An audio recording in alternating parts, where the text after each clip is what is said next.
Hello friends, welcome back to our YouTube channel. Most probable 60 questions के part 4 में आपका स्वागत है। ये पार्ट 4 के अगर स्पेशल कहा जाए आईसीटी स्पेशल है तो ज़्यादा बेहतर रहेगा। इसमें हमने आईसीटी के अंदर जो प्रमुख रूप से रोबोटिक्स है, ई कॉमर्स है, साइबर सिक्योरिटी है, आर्टिफिशियल इंटेलिजेंस है, जो सिलेबस में मेंशन है उसके क्वेश्चन शामिल किए हैं। चलिए देखते हैं। The number of degrees of freedom in a 3D robot of TRL R type configuration is. कितनी डिग्री ऑफ फ्रीडम होती है? 1 2 3 4। तो इसका करेक्ट ऑप्शन होगा 4। 4 में और एक आता है रोबोट का टाइप स्कैरा। जबकि प्लानर रोबोट की 3 डिग्री ऑफ फ्रीडम होती है और T3 और पूमा इंडस्ट्रियल की 6 डिग्री ऑफ फ्रीडम होती है। डिफरेंट टाइप्स ऑफ रोबोट है। रोबोटिक्स आपके सिलेबस पे है तो जाहिर सी बात है इसकी डिग्रीज ऑफ फ्रीडम इंपॉर्टेंट है। अगले क्वेश्चन की तरफ बढ़ते हैं। अगला क्वेश्चन है, in robotics the term SCARA is an acronym for, मतलब इसका फुल फॉर्म क्या है? तो स्कैरा का फुल फॉर्म होता है special controlled articulated robot arm, या self controlled automated robot arm, या selective compliance articulated robot arm. तो selective compliance articulated robot arm ये स्कैरा का फुल फॉर्म होता है, जो अपने आप में इंपॉर्टेंट क्वेश्चन। अगले प्रश्न की तरफ बढ़ते हैं। अगला प्रश्न है, which symbol is used as the notation for designing arm and body of a robot with Cartesian configuration. कई तरीके के कन्फिगुरेशन होते हैं जिसमें जॉइंटेड आर्म, पोलर, सिलेंड्रिकल और कार्टेजियन इंपॉर्टेंट है। इसके लिए अलग अलग सिंबल यूज किए जाते हैं। तो हम आपको क्लियर कर दें, जॉइंटेड आर्म के लिए TRR VVR होता है। जॉइंटेड आर्म के लिए TRR VVR होता है। कार्टेजियन कन्फिगुरेशन के लिए LLL होता है। पोलर के लिए TRL होता है और सिलेंड्रिकल के लिए TLL, LTL और LVL होता है। तो ये चारों अपने आप में इंपॉर्टेंट है। सबसे ज़्यादा जॉइंटेड आर्म पूछा जाता है। जॉइंटेड आर्म के लिए होता है TRR VVR, जबकि दिए गए क्वेश्चन में कार्टेजियन कन्फिगुरेशन के लिए LLL होगा। तो ये इस प्रकार से क्वेश्चन हो गया। अगले क्वेश्चन की तरफ बढ़ते हैं। अगला क्वेश्चन है, who is the father of artificial intelligence. दिए गए सिलेबस में आर्टिफिशियल इंटेलिजेंस भी है। Alan Turing, John McCarthy, Charles Babbage, none of the above. John McCarthy को आर्टिफिशियल इंटेलिजेंस यानी AI का फादर के तौर पे जाना जाता है। तो करेक्ट ऑप्शन बी पार्ट होगा। अगला क्वेश्चन है, in how many category processes AI is classified. तो ये 3 कैटेगरी प्रोसेसेज में क्लासीफाई है आर्टिफिशियल इंटेलिजेंस। एक सेंसिंग है, एक रीजनिंग है, एक्टिंग है। ये 3 कैटेगरी हैं जिनमें AI यानी आर्टिफिशियल इंटेलिजेंस को क्लासीफाई किया गया है।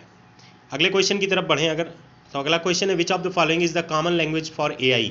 जावा, पाइथन, C+ या PHP। पाइथन जो है वो कॉमन लैंग्वेज के तौर पे यूज की जाती है आर्टिफिशियल इंटेलिजेंस के लिए।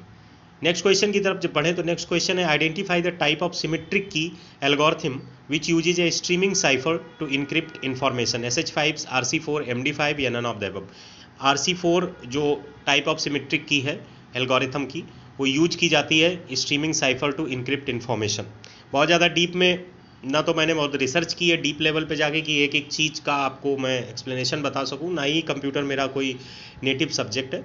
तो जो इन्फॉर्मेशन सिलेबस के पॉइंट ऑफ व्यू से हम मैक्सिमम निकाल सकते थे रिसर्च करके, वो हमने आपके सामने रखी है। और ये क्वेश्चन अपने आप में बहुत इंपॉर्टेंट है, आपको एज इट इज़ ही मिलेंगे अगर इस सेक्शन को वो कवर करते हैं। मोस्टली वो इस सेक्शन को बहुत कम लेते हैं। रोबोट से एक आध क्वेश्चन आएगा, आर्टिफिशियल से एक आध आएगा, लेकिन आएंगे ज़रूर। अगर वो ओवरऑल पूरा देखा जाए आईसीटी के सिलेबस को, तो उसमें e governance, e commerce, cyber security, algorithm, artificial intelligence, ये सब थोड़ा सा टिपिकल जोन है जिसको मोस्टली लोग छोड़ के आएंगे। कंप्यूटर वाला तो आप कर ले जाएंगे थोड़ा बहुत।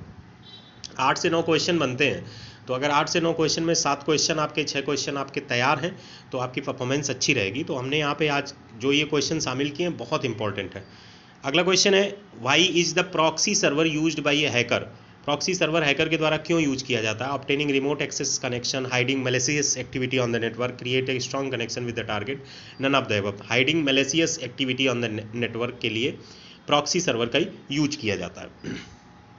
अगले क्वेश्चन की तरफ अगर बढ़ें तो अगला क्वेश्चन है, identify the least strong security encryption. WPA, WPA2, WPA3, WEP। WEP least strong security encryption है। और अगर WPA2 की बात करो तो ये mostly used in WiFi security है। पूछा जाता है which network is used mostly in WiFi security, तो WPA2 is used mostly in Wi-Fi security. Although WEP is the correct option for the given question, identify the least strong security, least strong, not the maximum strong, WEP. अगले question की तरफ बढ़े तो अगला question है, identify the incorrect type of scanning.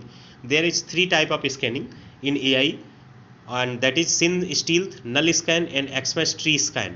ये 3 तरह की स्कैनिंग होती है। ये भी पूछा जाता है कितने प्रकार की स्कैनिंग होती है, तो 3 प्रकार की होती है। क्लाउड स्कैन इसमें शामिल नहीं होता है, तो ये यहाँ पे करेक्ट ऑप्शन होगा identify the incorrect type of scanning, यानी क्लाउड स्कैन इसका करेक्ट ऑप्शन होगा। टाइप्स ऑफ स्कैनिंग का नंबर पूछा जाए तो दैट इज़ 3, तो ये चीज़ आपको याद रखनी है। इसके बाद अगला क्वेश्चन है EDR stands for endless detection and response, endpoint detection and response, endless detection and recovery. तो endpoint detection and response EDR का फुल फॉर्म होता है in case of artificial intelligence.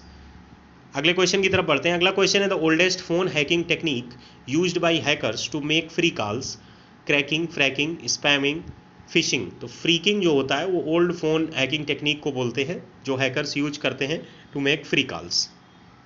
इसके बाद अगला क्वेश्चन ई कॉमर्स से relate करके हमने 3 क्वेश्चन यहाँ शामिल किए हैं। ई कॉमर्स आपके सिलेबस में मेंशन है, सिर्फ ई गवर्नेंस इसमें शामिल नहीं किया है। हो सकता है एक आध क्वेश्चन आपसे पूछ दें या ना भी पूछें।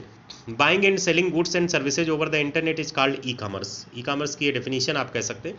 अमेजन है, फ्लिपकार्ट है, ये जो कंपनी है ये ई कॉमर्स का ही एक तरीके का उदाहरण है। Buying and selling goods and services over the internet is called e commerce.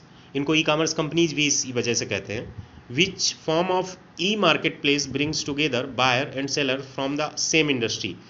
कौन सी टाइप की जो मार्केट होती है वो बायर और सेलर्स को सेम इंडस्ट्री के साथ में लाती है, हॉरिजॉन्टल या वर्टिकल? इंटीग्रेटेड इंक्लाइंड होगा नहीं, तो वर्टिकल जो होती है वो buyers and sellers same industry वाले को साथ में लाती है। ऐसे ई मार्केट प्लेस को वर्टिकल ई मार्केट प्लेस कहते हैं। इसके बाद अगला क्वेश्चन है which of the following is not considered to be one of the 3 phases of e commerce. E commerce के 3 फेसेज में किसको शामिल नहीं किया जाता है?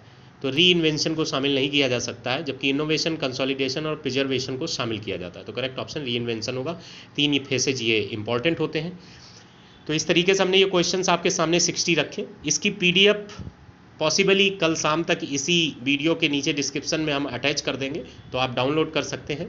इसके अलावा बाकी तीनों PDF जो फर्स्ट, सेकंड, थर्ड पार्ट हैं वो भी इसी के नीचे कल शाम तक अटैच हो जाएंगी, जहां से आप डाउनलोड कर सकते हैं। इसके अलावा टेक्निकल पोर्शन के लिए कल से शुरू करेंगे। हमारा जो कोशिश है वो ये है, जो भी आपके सामने मेंशन 10 से 11 चैप्टर्स हैं टेक्निकल के, उनसे 20-20 ऐसे क्वेश्चंस जो जनरली रिपीट होते हैं या पूछे जा सकने की संभावना है। 100 क्वेश्चन जो टेक्निकल में आते हैं उनमें से 60 क्वेश्चन ऐसे होते हैं जिनमें आपको बहुत कैलकुलेशन की कोई खास रिक्वायरमेंट नहीं है, वो रिमेम्बरेंस बेसिस पे और कॉन्सेप्चुअल बेसिस पे पूछे जाते हैं। बाकी 40 क्वेश्चन टफ जोन में भी होते हैं, न्यूमेरिकल भी होता है, ऑड क्वेश्चंस भी होते हैं, ऐसे आते हैं। जिसके क्वेश्चन 75 सही होंगे नेट में, वो अपने आप कंपटीशन में रहता है। फिर वो एग्जाम कोई भी हो, किसी भी स्टेट का हो, नंबर ऑफ सीट्स पे भी थोड़ा बहुत निर्भर करता है, लेकिन 75+ अगर आपके करेक्ट है इफेक्टिव में तो बहुत अच्छी मार्किंग मानी जाती है। तो हम आपके सामने 20-20 क्वेश्चन हर टॉपिक से टेक्निकल के भी लाते रहेंगे, और एक वीडियो अराउंड 40 to 50 क्वेश्चंस बहुत जिस पे बहुत रिसर्च हुई हो वो नॉन टेक का जरूर आपके सामने आएगा, और हो सकता है इसकी संख्या 2 भी हो जाए। मिलते हैं नेक्स्ट वीडियो में, तब तक के लिए नमस्कार।